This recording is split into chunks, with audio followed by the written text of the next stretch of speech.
Hey everyone, this is the second video in our series of videos about Android Studio, and today we are going to learn how, hopefully if you follow through the previous video you've already learned how to create new activities and set up an emulator and your first Android app, which is fairly basic. Today we're going to add a little bit of logic to what we covered in the previous video. And so I'm just going to start off from exactly how the code was, although I have changed the emulator just because it's a little better and bigger size, and you can just create a new device by increasing the resolution or the screen size. Okay, let's start off with what we're going to be learning today. We're going to be learning more about text views and how we can edit and play around with them. We're going to learn more about buttons, how to create them, how to use them, and we're going to learn how to set an onClickListener. This is something of a callback function. It's a function which takes another function. So we essentially tell a button what to do when it's clicked. So the argument that we give it is essentially another function. And the way to do that in Java is to have an interface, and you'll see how that works out. And the last thing is how to add logic to our app. And I thought it would be a good idea for the purpose of, okay, we're well within time, to actually create a counter app. So let's start off with where we were last time. So we created a main activity, which when we load up, this shows up, welcome to 309, and we had a second activity which really had nothing, so it's empty. So let's go to main, let's go to the layout and see what we can do to change this. Let's put it up over here and add a button.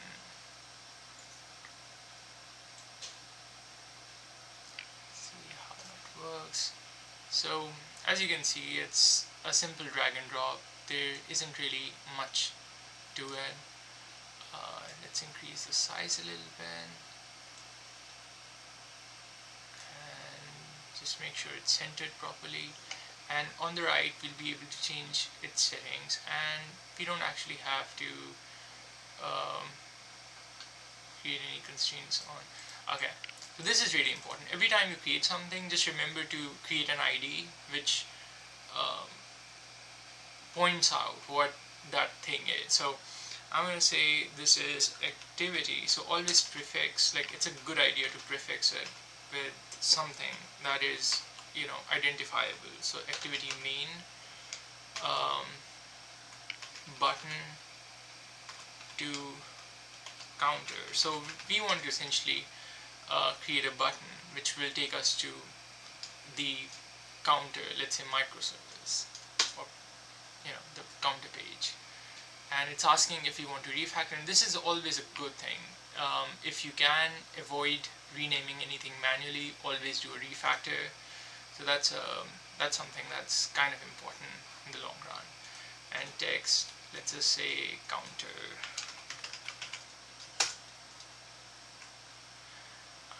And anything else, I think we're good.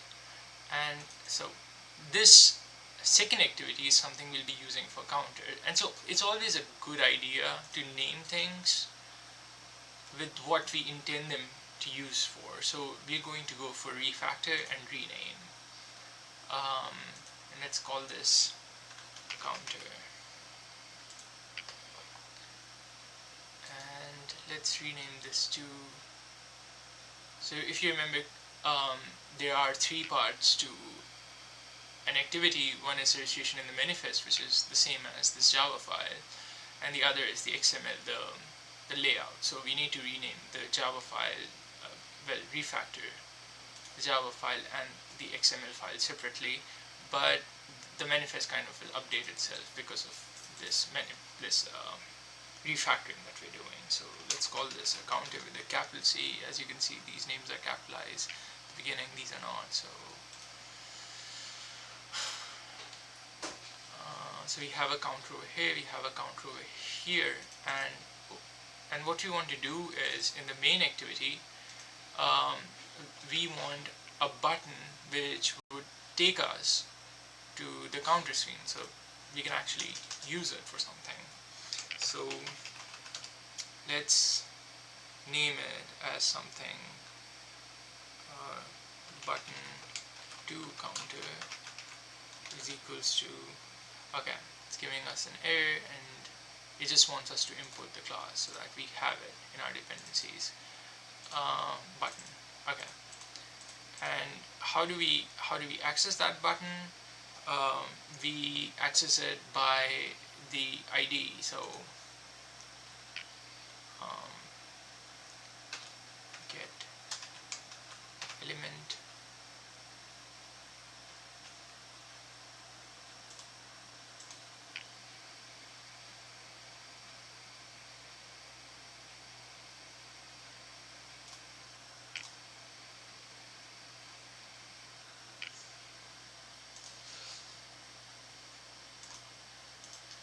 actually look this up.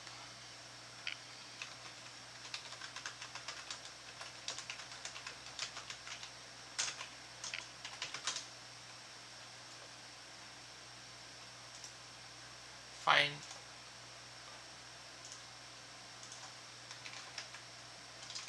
view by ID, and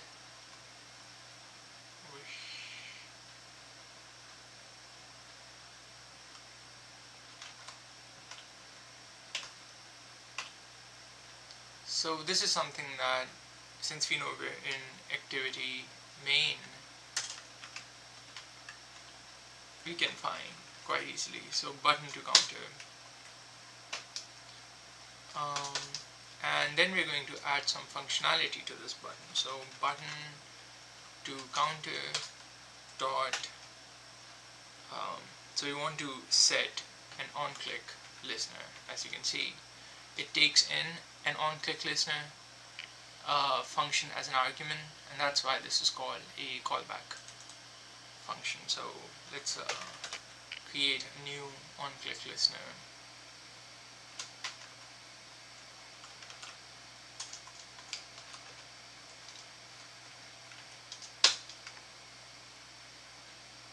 So this is automatically generated. As I mentioned before, these callback functions are essentially implemented as abstract methods or interfaces in Java. So this is, we write the logic for our button. So what we want to do is essentially just go to the second page. So second page or second activity. So we just want to essentially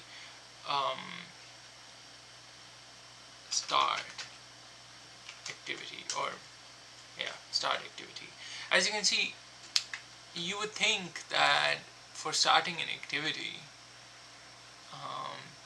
you can simply just go to that activity, but you actually need an intent. So let's create a new intent. So what do you need for an intent? It's import class. Okay, let's see.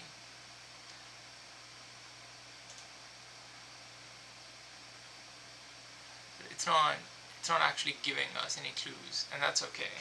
So in this case, an intent usually needs a context, because the callback function usually needs context of where this function is going to be applied. So in this case, we just say v dot get context, and it needs to know the activity that you want to go towards or targeting towards. So that's fine. Over here, all we say is it's counter.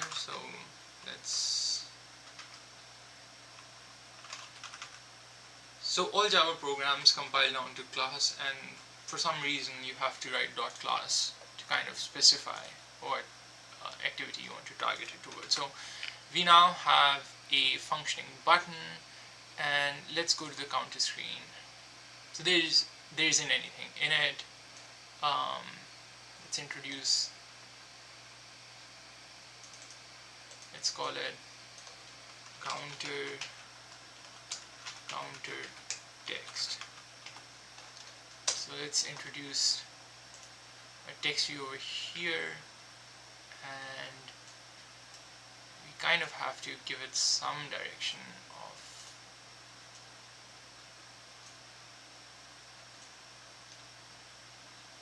how to figure itself out. So let's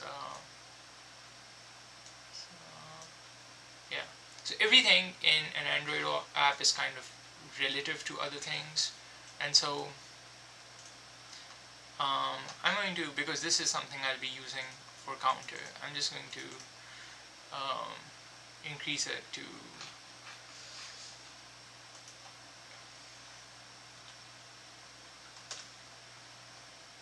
the maximum size of the text, so whatever that is.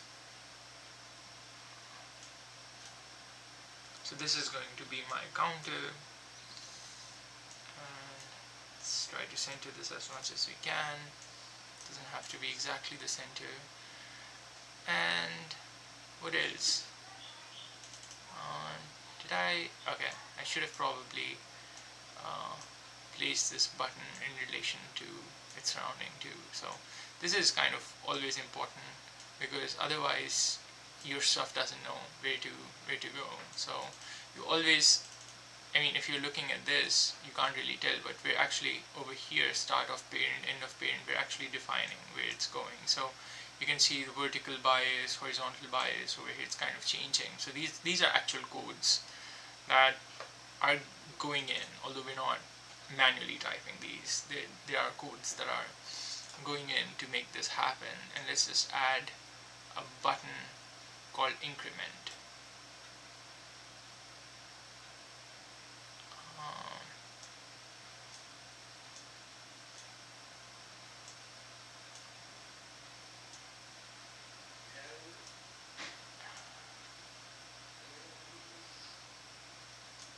Let's also add a button to go back. So let's call this, it's increment, and let's give it an ID of counter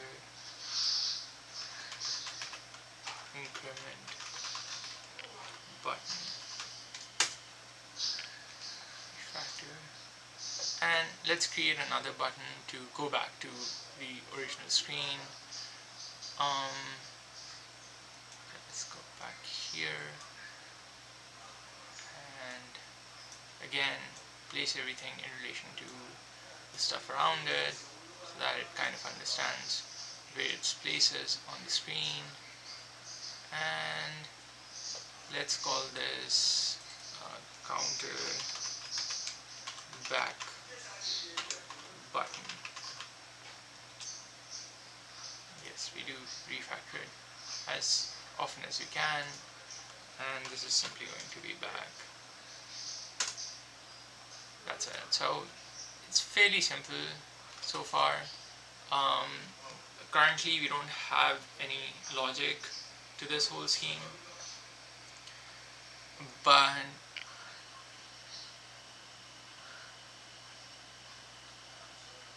let's see if we're doing good on time. It's 14 minutes, actually a little bit behind, but it's okay. And let's see how the app turns out. As we've said, we haven't so far added any logic to the actual increment that will be happening. All we've simply done is created a logic to go to the counter screen. So add an ability to do that in the future.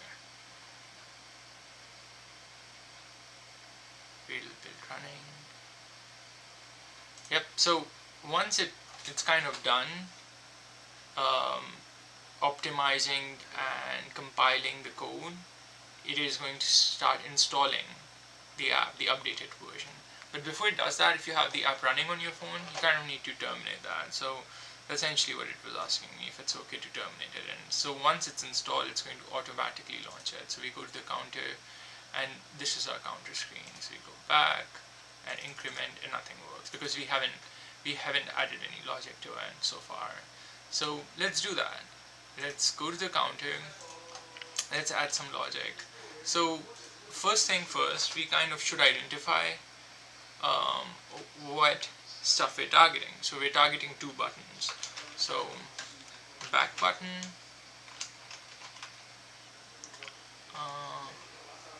and we add the input for it, and oh, we already is it get view by ID? Find view by ID. Okay.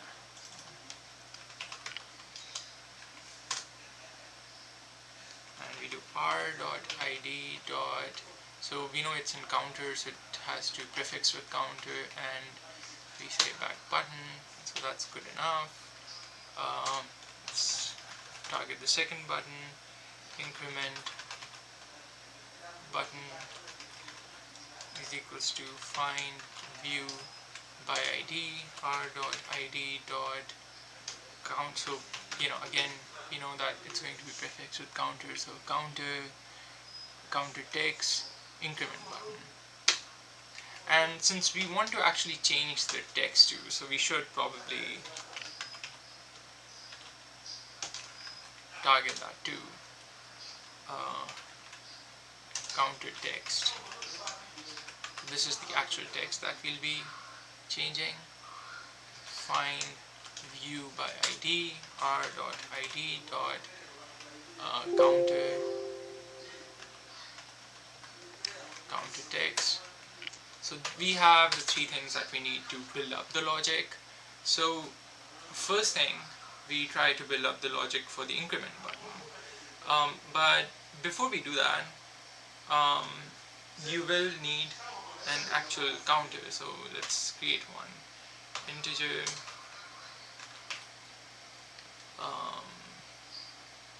let's say count is equals to 0. So this is not actually going to work out, as you'll see, but I want to actually get to the error and figure out from the suggestions from this ID on how to work this out. But let's do this. So increment button dot set on click listener, and we create a new onClickListener, and this is all auto-generated. I'm not copy pasting anything, and so this is where we put the logic. So to put the logic, all we need to do is count plus plus, so we increase the count, and we put it to the text. So this should be simple enough. Count dot to string, and this should be, as I said, simple enough. But the problem is that it's not actually being able to target it.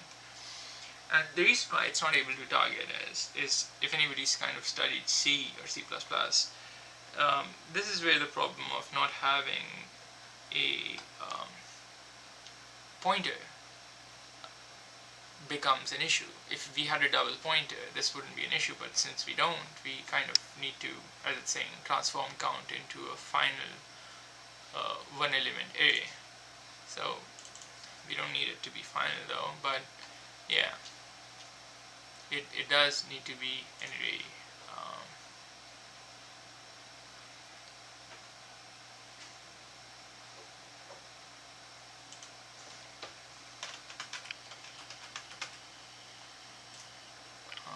Set text. Okay, so this should be the increment logic. It should work itself out pretty easily. And the next thing is we want the back button to actually work. So let's get the back button working.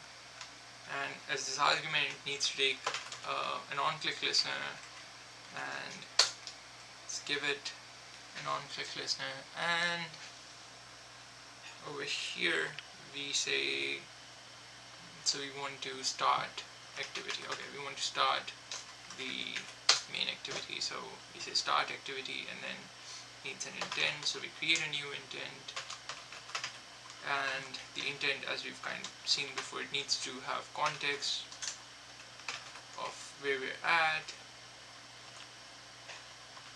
Oh, sorry, we haven't added the intent class.